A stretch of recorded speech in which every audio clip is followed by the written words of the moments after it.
Here's how to post a Pinterest idea pin using your phone. First, download the Pinterest app and log into your account. Now click on that plus sign right there, and then you're going to select Create Idea Pin. Pro tip, make sure you have the latest version of the Pinterest app. This way you'll have access to all the latest Pinterest features. Now select videos or images from your mobile device. And Pinterest lets you select multiple photos or videos for your idea pins. So I'm just going to click on this video I already posted for this example. Once you bring it into Pinterest, you will get a screen like this. Now let me show you how to add text using the Pinterest in-app editor. So click on that A for text.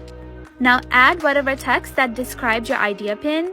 I like to use keywords here so that the search engine would recognize it and give me more visibility. And then if you click on font, you can choose all these different fonts, and also you can choose the color that you want your font to be that matches your branding. You can also add animations to your idea pin, so you can really get creative here. Say you want the text to only appear at a different time slot, so then click on the text and then click Edit Duration.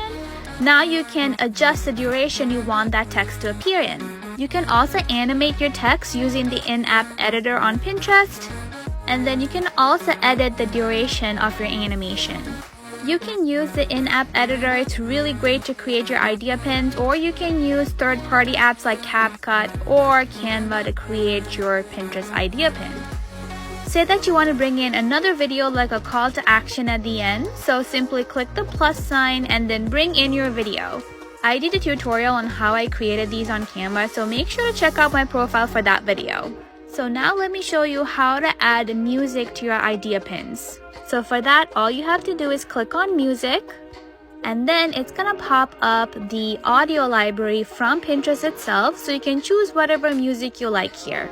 Now just choose a track that matches your idea pin and then click Add Music. Now you can control the part of the song, and also you can control the original audio of your idea pin as well as the music. So if you're doing a tutorial video like I'm doing right now, this comes in handy. Pinterest also gives you the option to add stickers and do your own voiceover. So once you're done with your idea pin, just click on Next. Now add your keyword-rich title here, and then click on Notes, and then you're going to add your description with keywords. This helps Pinterest SEO, and if you're new to Pinterest keyword research, make sure to check out my profile. I have a full in-depth tutorial on how to do this step by step. Now click Done, and then make sure you select a board to add your idea pin to. This should be a public board and not a private board. Lastly, make sure you add about 10 tags to your idea pin. For an example, I talk about marketing and business, so if you click marketing, it's going to give you all the related tags, and you can select up to 10 tags. This basically categorizes where you want your content to be shown on Pinterest. Lastly, before you publish, click on Edit Cover and edit the thumbnail of your idea pin. You can select it from your video. I recommend selecting a cover that has text like this that describes your idea pin, that hooks them in and entices people to click on your video. Now just click Done and then publish your idea pin. So if you want to create Pinterest idea pins but you don't want to show your face, here are a few things that you can try. I hope this tutorial was helpful. Make sure to save this for later and follow for more.